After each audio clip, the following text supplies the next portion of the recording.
Now, folks, just a moment ago, well, this was actually before Donald Trump was able to board the chopper, the Marine chopper to go to Joint Base Andrews. So we're going a few steps back here because he's now on Air Force One. But he gave some remarks to reporters. This is before he left the White House. So let's just run this back.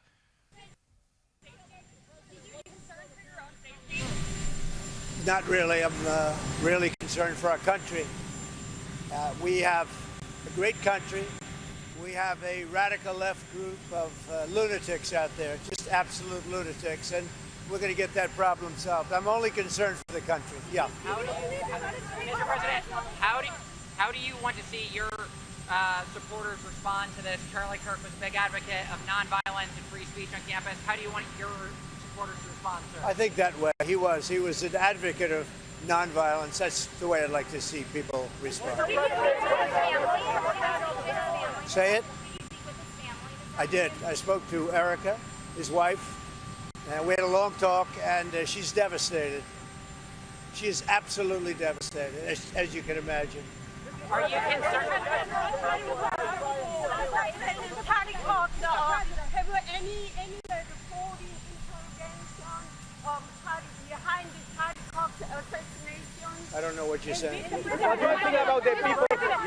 Mr. President, when, Mr. President, are you planning to bring both presidents, the president of Congo, Felix Tshisekedi, and president of Rwanda? They're coming soon. They're coming soon. And as you know, I spoke to their foreign ministers. They were here a couple of weeks ago, as you remember. And they'll be coming soon. The presidents are coming very soon. This week, Mr. President, I witnessed more than 60 people in DRC Congo were killed. There is people affiliated with ISIS. Terrorist groups are taking advantage because of the situation going on because of the war. So what is your word for Congolese people? Well, we're going to be talking to them. As you know, we are talking to them. It's a very violent place. It's very, very violent. For a long time, it's been going on for 30 years, 35 years even, they say. But we're going to handle it. Thank you. Are you concerned they haven't found the shooter?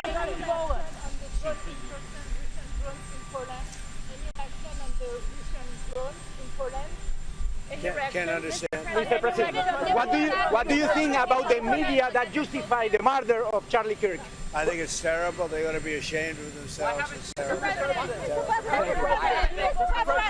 Why haven't they found the shooter yet, Mr. President? Are you concerned that it's been 24 hours? Well, I hear they're making big progress, and we'll have to see what happens. Do you have any indication of the shooter's motivation, sir?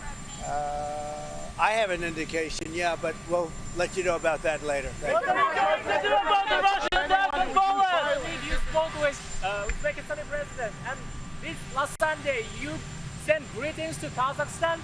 UN General Assembly is upcoming. Are you going to meet with the presidents of Central Asian countries? President where? Central Asian countries, Kazakhstan, Uzbekistan. I will be, yeah. They're very good people, and I will be doing that, yes. So you believe the killer was a trained assassin? Usually your instincts are always on. I'd rather not say. I think progress is being made. He's an animal, total animal. And hopefully they'll have him and they'll get him. What he did is disgraceful. Charlie Kirk was a great person, a great man, great in every way, especially with youth. And what he did, what this man did, was disgraceful. So hopefully we'll have him and we will deal with him very appropriately. What's your reaction to Russian drone incursion into Poland? Could have been a mistake. Could have been a mistake, but regardless, I'm not happy about anything having to do with that whole situation. But hopefully it's going to come to an end. Mr. President, in Brazil, Bolsonaro was just found guilty by the Supreme Court. You've been very clear that you would apply sanctions. Are you thinking further sanctions to Brazil because of this Bolsonaro? Well, I watched that trial. I know him pretty well. Foreign leader. I thought he was a good president of Brazil.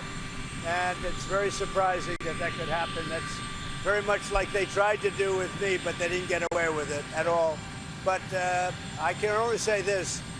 I knew him as president of Brazil. He was a good man, and I don't see that happening. I'm very sorry for your loss, for everybody's loss.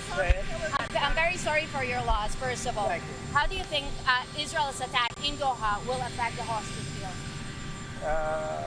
got to say it a little bit. Well, where are you from? I'm from Israel. Channel 14 Okay, is like go ahead, do it Israeli again. Fox. Do it again. How do you think Israel's attack in Doha will affect the hostage deal? Well, hopefully it won't affect it at all. We want the hostages out, and we want them out soon. Hopefully it won't affect it. Thank you so much. Mr. President, my condolences to you, sir. My condolences on the loss of your friend. How are you holding up over the last 3.5 years? I think very good. And by the way, right there, you see all the trucks. They've just started construction of the new ballroom for the White House, which is something they've been trying to get, as you know, for about 150 years. And it's going to be a beauty. It'll be an absolutely magnificent structure.